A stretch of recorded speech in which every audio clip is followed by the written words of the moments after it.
আমি যতদূর জানি এবং মিডিয়া যেটা দেখাচ্ছে সেটা হচ্ছে হরমুজ প্রণালী থেকে বাংলাদেশি কোনো তেলবাহী জাহাজ এটা আটকাচ্ছে না, কিন্তু আমাদের দেশে এই সংকটটা কেন হচ্ছে এটা হচ্ছে আবার সরকারের কাছে প্রশ্ন।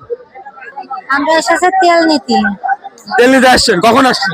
আমি সকালবেলা এসে লাইনে বোতল রেখে গেছি আর এখনো তেল পাইনি। আপনাদেরকে পাম্পের থেকে কি জানানো হয়েছে তেল দেবে? জানানো হয়েছে যে তেল দেওয়া হবে।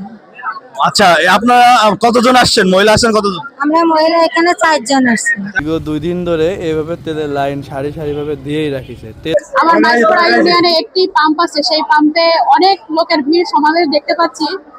সেই সমাবেশের মধ্যস্থ আমাকে ডেকে নিয়ে আসা হয়েছে, আমি আসছি। সেখানে এসে দেখি অনেক জনগণের দুর্ভিক্ষ এবং দুঃখজনক বিষয়টা যে আমরা তেল পাচ্ছি না। তো হঠাৎ আমাদের মাঝে তেল এসেছে, সেই তেল আমরা বিতরণ করবো অবশ্যই সবার মাঝে।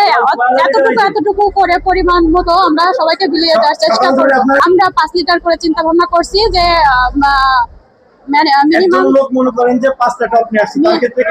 মিনিমাম হচ্ছে 3 লিটার দেওয়া হবে, ম্যাক্সিমাম হচ্ছে 5 লিটার দেওয়া হবে। যার জমির বরাদ্দ যেরকম আছে সেইভাবে দেওয়া হবে।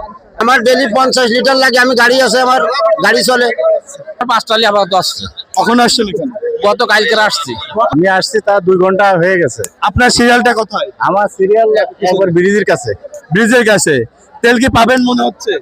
কি জানি, আল্লাহ পাক জানে। 6,000 লিটার আসছে, চাহিদা আমার মনে হয় যে 16,000-এর বেশি। আগে কৃষক বাঁচাতে হবে, তারপর দেশ বাঁচবে। কৃষক না বাঁচলে দেশ বাঁচবে না। আপনাদেরকে শেষ পর্যন্ত দেখানোর চেষ্টা করি। লাইনটা একদম কিন্তু শেষ, একবারই পাম্প থেকে অনেক দূরত্বে। আমি সেটাই আপনাদেরকে দেখাবো। আর সবাই কিন্তু আমরা যতটুকু কথা বলেছিলাম, কেউ সকালে আসছে, কেউ দুপুরে আসছে, এভাবেই। আপনি কখন আসছেন এখানে তেল নিতে? এখানে আসছে বেলা 12টার সময়। আইসা এখনো তেলের লাইন দিয়ে বসে রয়েছি ভাই। আমরা আছি 11টায়। 11টার সময় আসছেন। আপনাদের লাইনটা কোথায়? লাইন পাশে পড়ে গেছে, আসবে না। যারা 11টার সময় এসেও কিন্তু তারা এখানে কিন্তু লাইন পাচ্ছে না।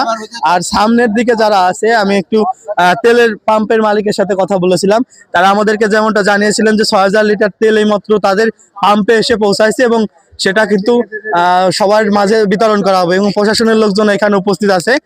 তো আমরা আপনাদের যদি লাইনের বিষয়টা দেখানোর চেষ্টা করি, এটা কিন্তু পাম্প ছড়িয়ে কিন্তু খুবই দূরে, একদম প্রায় 200 মিটার ধরে কিন্তু প্রায় লাইনটি কিন্তু হয়ে গেছে। এবং আমাদের তেল না হলে কোনো কিছুই হবে না। এখন কৃষকের মূল মেরুদণ্ড যে তেল, বৃষ্টি না হলে আমাদের তেলের প্রয়োজন।